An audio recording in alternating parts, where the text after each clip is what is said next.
All right. So now, if you saw the other clip, I'm about to show you a system aimed at depopulating the earth by using parents and their appetites and desires to destroy the home. Now, let me say this first off. And I don't want you to get confused and think this is some conspiracy theorist or whatever. Um, as a matter of fact, the conspiracy theorists that you see online, I would say probably 90% of them are the individuals who are connected in the system in some way, shape, or form in one of the fraternal organizations within the system that is targeting the family. So, one fraternal organization might be called the Rosicrucians. Another fraternal organization might be called Manly P. Hall. Another fraternal organization might be called the Boule. Another fraternal organization might be called the Skull and Bones. Another fraternal organization might be called Zionists. Another fraternal organization might be called the Jesuits. Another fraternal organization might be called um, uh, agnostics, right? So you'll have a Rosicrucian coming on and telling you about what the Skull and Bones is doing, or Skull and Bones would be trying to drop science and tell you about how diabolical Manly P. Hall has been throughout history, and or but they're all the same thing.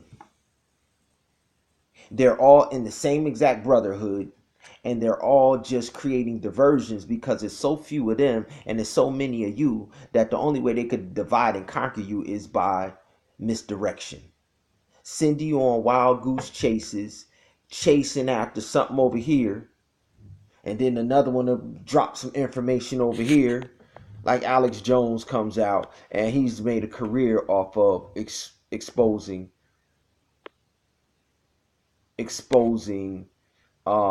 the Bohemian Grove, which is the fraternal organization of the Skull and Bones. And okay, so he might not be a Skull and Bones member, but he's probably a Rosicrucian or something. But they're all Freemasons. They're all in the same fraternal organization. They're all 32nd degree Shriners. They're all 33rd degree Freemasons. So what I'm telling y'all ahead of time is they are putting on the biggest Hollywood act ever, impersonating pastors, impersonating judges, impersonating good people, good productive members of society. That's the role that they play. Every day they show up in your pulpits. Every day they show up in your courtrooms. Every day they pull up in their police squad cars. Every day they you go and you do mass and you go into the confessional and you confess to these individuals.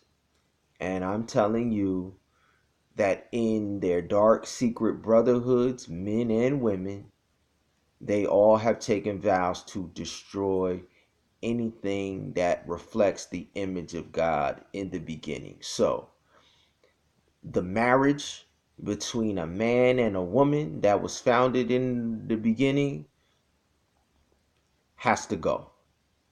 A man that loves his wife, a woman, a man that loves a woman, gotta go. A woman that loves a man, you got to go.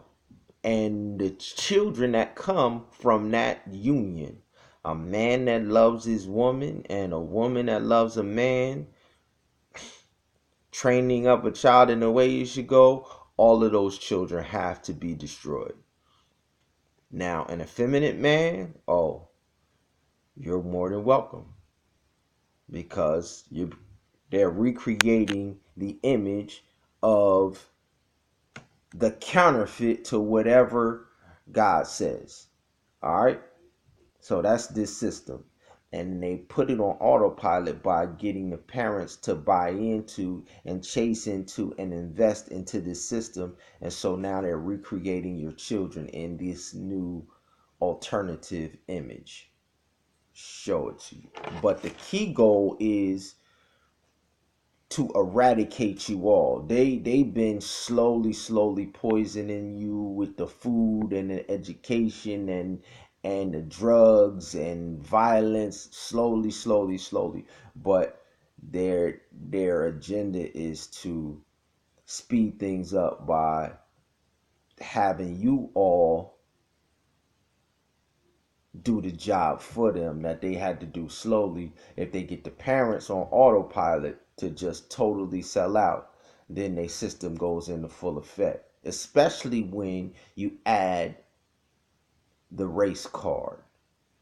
Because when you add the fuel of race and hate that they want to rub up against each other, then you got your households over here wiping out the other race over their household, and they can stand back and watch as y'all all destroy each other.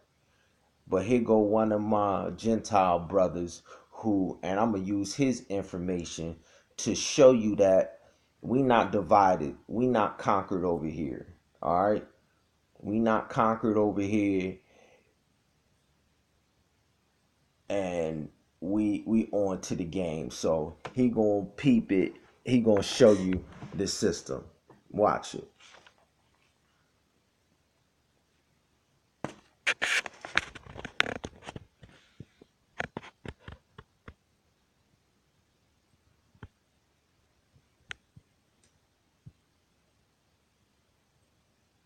One of the other key passages that we took from Plato's Republic was the idea that population should be controlled and unwanted life should be disposed of like trash. In other words, that some were worthy of life and others weren't. This is a concept that comes through in Darwin's ideas about survival of the fittest. If we are evolving towards individual perfection by natural means, that would mean that collectively we are in fact evolving towards a utopian society of perfect men and women. However, in that case, those with perceived poor genetic material would be slowing that collective evolution, and so the whole process could be accelerated by getting rid of those who are not made of the right stuff. The end goal of a utopian society of purebred humans would justify the means of getting rid of the lesser ones. Remember that the full title of Origin of Species was "On the Origin of Species by Means of Natural Selection or the Preservation of Favoured Races in the Struggle for Life." One of the major influences on Darwin was a man called Thomas Malthus, who received the blessings of French deist Jean-Jacques Rousseau and famous Scottish philosopher David Hume. Incidentally, David Hume has a prominent statue on Edinburgh's Royal Mile, and if you look at the back of it, you will see this sun god symbol. Now, Thomas Malthus authored a document called "The Essay on the Principle of Population," where he concluded that, amongst other things, society should adopt policies that prevent the human population from growing disproportionately larger than the food supply. Malthus, again finding a root in Plato's Republic, proposed genocide to make sure this didn't happen. Specifically, he thought to target the poor. He says, "Instead of recommending cleanliness to the poor, we should encourage contrary habits. In our towns we should make the streets narrower, crowd more people into the houses, and court the return of the plague. In the country we should build our villages near stagnant pools, and particularly encourage settlement in all marshy and unwholesome situations.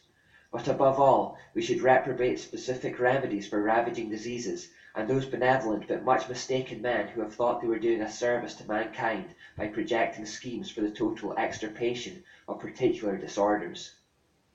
Malthus believed that by such methods the undesirables in society could be effectively culled. He said regarding children, We are bound in justice and honour formally to disclaim the right of the poor to support. To this end I should propose a regulation be made declaring that no child born should ever be entitled to parish assistance. The illegitimate infant is comparatively speaking of little value to society, as others will immediately supply its place. All children beyond what would be required to keep up the population to this desired level must necessarily perish, unless room be made for them by the deaths of grown persons. The logic behind the idea that those who serve society least should be destroyed was echoed under Darwinism in the survival of the fittest. The individual is lost in the collective. Again, the end of a utopian society justifies the means of killing the poor and the weak.